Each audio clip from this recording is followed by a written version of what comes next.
যেটা কোনো দিনই দাওয়াত যারা করবে, যারা দিনের কল্যাণ চায়, ইসলামের কল্যাণ চায়, তারা এই কাজ কখনো করতে পারে না।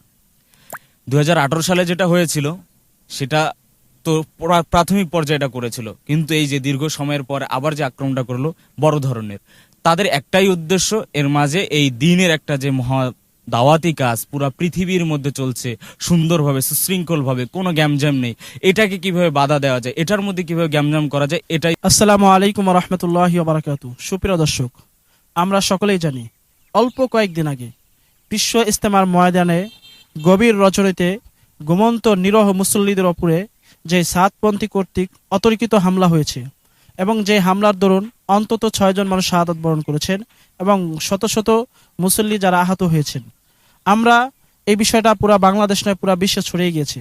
তো আজকে আমরা এই ভাই থেকে জানার চেষ্টা করব যে আপনি এই যে সাতপন্থী যা কিংবা এতায়াতি যারা রয়েছেন, এই যে যারা ওলামায়ে কেরামের প্রতি আক্রমণ করেছেন এবং ছাত্রদের প্রতি এবং বিভিন্ন প্রান্ত থেকে যে সাধারণ মানুষ এসেছেন তাদের প্রতি যে আক্রমণ করেছেন, এই আক্রমণের বিষয়ে আপনি কি আগে পরে কিছু জানেন কিংবা বা কতটুকু জ্ঞান আছে আপনি যদি একটু বলতেন।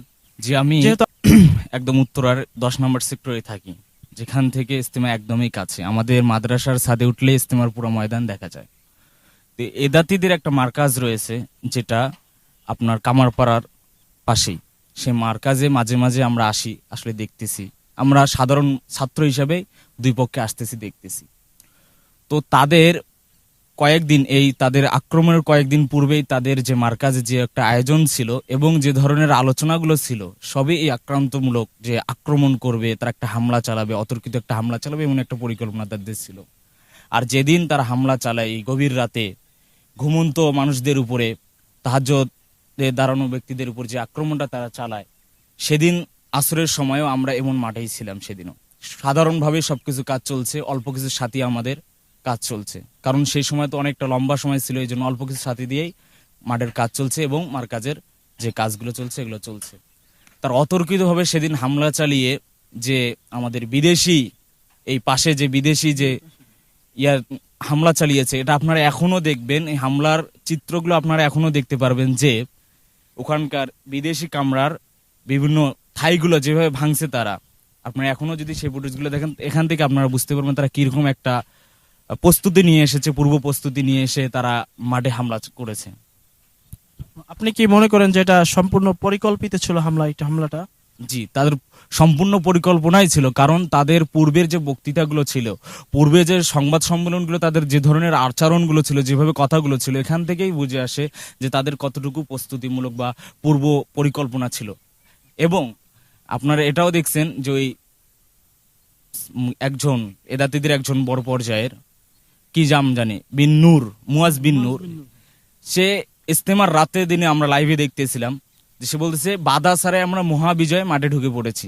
আবার তৎক্ষণাৎ এরপরে তারা সাংবাদিকদেরকে সাক্ষাৎকার দিচ্ছিল যে ওলামায়ে কেরামের যারা ছিল তারা মাঠ থেকে তাদেরকে নাকি আগে হামলা করেছে, এমন একটা মিথ্যা প্রোপাগান্ডা তারা ছড়ায় যে আমাদেরকে আগে হামলা করা হয়েছিল, এরপরে আমরা মাঠে এসেছি। কিন্তু আসলে ও নিজেই রাত্রেবেলা সেদিন মাঠে কয়েকজন মানুষকে ছুরির আঘাতে খুন করে এমন একটা তাগুব মাঠের মধ্যে একটা তাগুব চালানোর পরে সে লাইভে এসে বলতেছে যে কোনো বাধা ছাড়াই আমরা মহাবিজয় সাফল্য অর্জন করেছি, এমন একটাই কিন্তু কথা বলে। লাইভে এখনো আছে, আপনারা এখন যারা দেখছে আর যারা দেখেনি দেখতে পারবে। আমরা দেখেছি এটা পুরো বাংলাদেশ ছড়িয়ে গেছে যে, এবং পাশাপাশি এটাও ছড়িয়ে গেছে যে আসলে আমাদের দাওয়াতে তাবলীগের মধ্যে তো কোনো সহিংসতা নেই, কোনো হানাহানি নেই, কোনো মারামারি নেই, আছে শুধু শান্তি এবং শান্তির বার্তা ছড়িয়ে দেওয়া। আমরা ইতিপূর্বে দেখেছি যত বছর 1944 সাল থেকেই এই ইজতেমা শুরু হয়েছে এবং এই ইজতেমার কার্যক্রম চলমান আছে, কিন্তু ইতিপূর্বে কখনো আমরা দেখি নাই ইজতেমার ময়দানে কেউ ছাত্র কিংবা ওলামায়ে কেরামের প্রতি আঘাত করেছে, কেউ ওলামায়ে কেরামের গায়ে হাত তুলেছে কিংবা ইজতেমার ময়দানে কোনো বিশৃঙ্খলা সৃষ্টি হয়েছে। কিন্তু আমরা পরপর 1928 সালে এবং 2025 সালে অর্থাৎ 24 সালের শেষের দিকে আমরা দেখলাম পরপর দুইটি ঘটনা দেখতে পেলাম যে সাতপন্থী বা ইত্যাদি গ্রুপের থেকে ওলামায়ে কেরাম এবং ছাত্র জনতা এবং আমজনতার প্রতি যেই নৃশংসভাবে আক্রমণ করা হয়েছে, এটা আসলে আমরা ইতিহাসে কি খুব কম পাবো, এটা আমরা নজির খুবই কম দেখি। তো আপনি এই বিষয়টাকে কি মনে করেন, এটা কি সন্ত্রাসী কর্মকাণ্ড না কোনো যারা দাওয়াতের সাথে সংযুক্ত তাদের দ্বারা এরকম হতে পারে, এটা কি মনে করেন? সর্বপ্রথম আমি বলবো যেটা কোনো দিনই দাওয়াত যারা করবে, যারা দিনের কল্যাণ চায়, ইসলামের কল্যাণ চায়, তারা এই কাজ কখনো করতে পারে না। 2018 সালে যেটা হয়েছিল সেটা তো প্রাথমিক পর্যায়ে এটা করেছিল, কিন্তু এই যে দীর্ঘ সময়ের পর আবার যে আক্রমণটা করলো বড় ধরনের, তাদের একটাই উদ্দেশ্য, এর মাঝে এই দিনের একটা যে মহা দাওয়াতি কাজ পুরা পৃথিবীর মধ্যে চলছে সুন্দরভাবে সুশৃঙ্খলভাবে, কোনো গ্যামজ্যাম নেই, এটাকে কিভাবে বাধা দেওয়া যায়, এটার মধ্যে কিভাবে গ্যামজ্যাম করা যায়, এটাই তাদের পরিকল্পনা। এবং এই পরিকল্পনা নিয়েই তাদের এই কার্যক্রম অগ্রসর হচ্ছে তারা দিন দিন।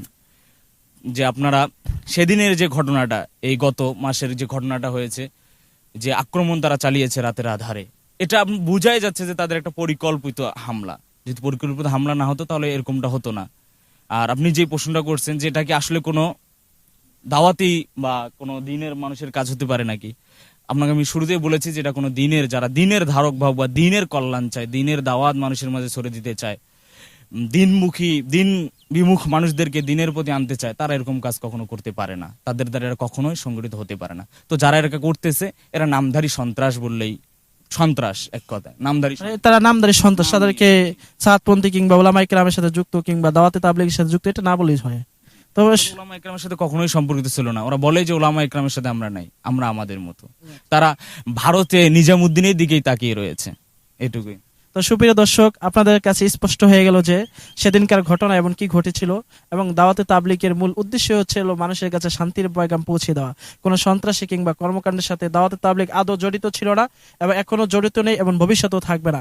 সুতরাং যারা এই সন্ত্রাসী পেনা করে বেড়ায়, যারা হত্যাকাণ্ড ঘটায়, যারা মানুষকে অন্যায়ভাবে জখম করে, অবশ্যই তাদেরকে বর্জন করবেন। এবং যারা শান্তির পয়গাম চারিদিকে ছড়িয়ে দেয়, মানুষকে হিদায়াতের আলোর দিকে পৌঁছে দেয়, অবশ্যই তাদের দিকে থাকবেন। এই সেই বাণী রেখেই, সেই প্রত্যাশা রেখেই শেষ করছি। আসসালামু আলাইকুম ওয়া রাহমাতুল্লাহি ওয়া বারাকাতুহু।